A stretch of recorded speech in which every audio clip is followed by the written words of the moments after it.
Let's meet Jennifer Lee, a heterosexual 23-year-old Vietnamese American currently living with HIV. She contracted the HIV virus from her first sexual encounter at the tender age of 18. Jennifer shares her struggles and pain as a mother living with HIV and how she's fighting to stay healthy with a positive outlook on life for the sake of her 2-year-old son Christopher, who has tested HIV negative. This is their heartwarming story.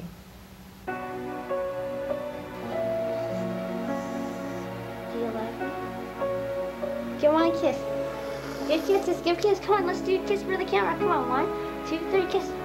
Come on. Look at my eyes. Between 4 to 5 years, I've been infected. And it was your first sexual experience? Right, my first sexual relationship. I found out later that he was through one of my doctor's appointment, like a doctor's visit. I met a friend that was both our friends at the time, but he was. When I met our friend again in September of last year, he was at the hospital and he had AIDS. He was dying.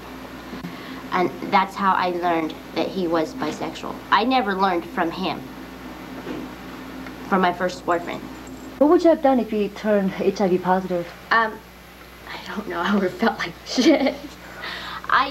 You know, the first 4 months was really hard when he was positive because we did not know that he would reconvert.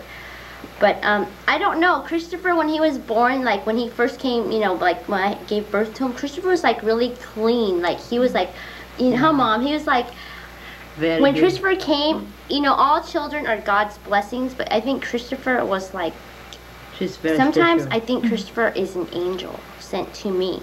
So even though he was positive, in my heart, I didn't think he would be. Because of Christopher, I think I go and I get counseling and I go and I try to deal with my issues and I'm not like depressed as much. But I mean, being HIV, it's not every day, it's not like this, you know? I'm not always happy like this. I mean, I have moments where I feel like, God, why is this happening? Why me? Or, you know, what am I gonna do when I get sick? Who's gonna take care of Christopher? So I have my sad moments too. I just don't dwell on him. I think the saddest thing about dying is leaving Christopher. That's what makes me the saddest about being HIV. It's not because I can't stay here and go shopping or, you know what I mean? It's not because I can't be on Earth. It's because I can't be, like, watch my son grow. Even when I die, Christopher's gonna know me, who I was and, you know, things I liked and stuff. Because he's gonna have a lot of memories with me, of me. So, the only thing I'm afraid of about this disease is Christopher, I think, being judged for me being HIV. You know what I mean? Because of society's stigma. Like, I don't want Christopher to go to school and like his friends can't come over because his mom's HIV positive. Stuff like that, you know, stuff that happened with Ryan White not being, you know. So that's the only thing. And I am kind of afraid how Christopher's going to deal with it with other people, but I think Christopher has a strong support system. Like, he has his aunts, you know, my mom who really loves him.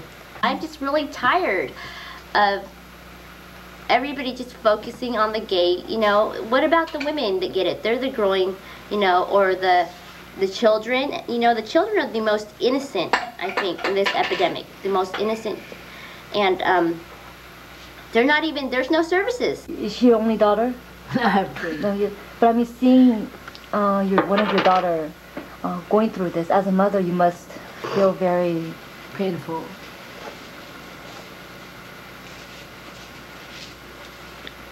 Okay. You know, I just thinking from the beginning, like, you know, Christopher old, lose his mother, you know, but then lately I think that Jennifer is more luckier than other people. You know, I just try to support her and make her feel like whenever you go, there's nothing you can stop. So that's whatever happened to her, we support her. Jennifer, are you sexually active right now? No.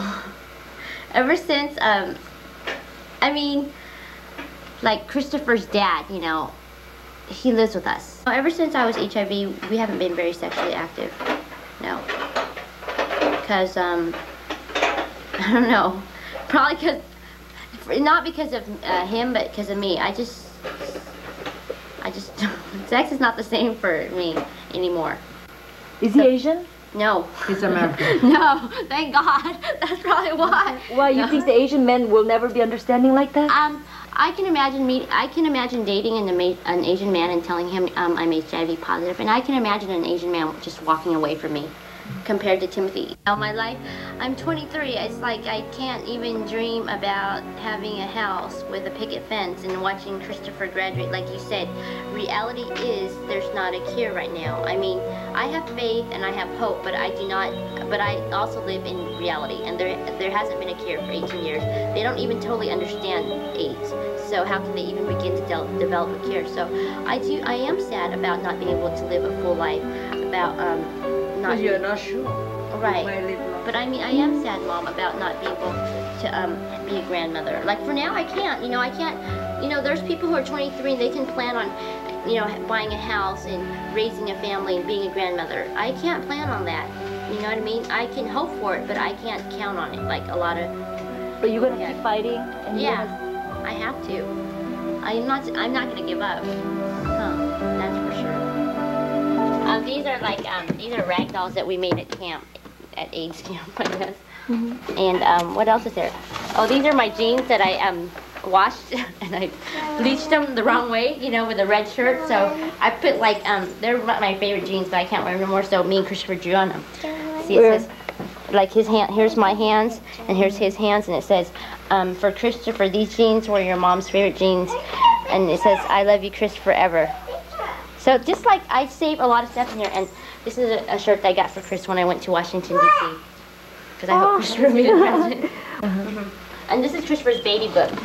And in this baby book is like a lot of stuff, like letters from me to Chris, and all our pictures of our memories together, you know, like as he grows. And I'm still doing this baby book, like, you know, I'm going to do it until, you know, till I'm gone, you know. That's our chest of hope. Christopher.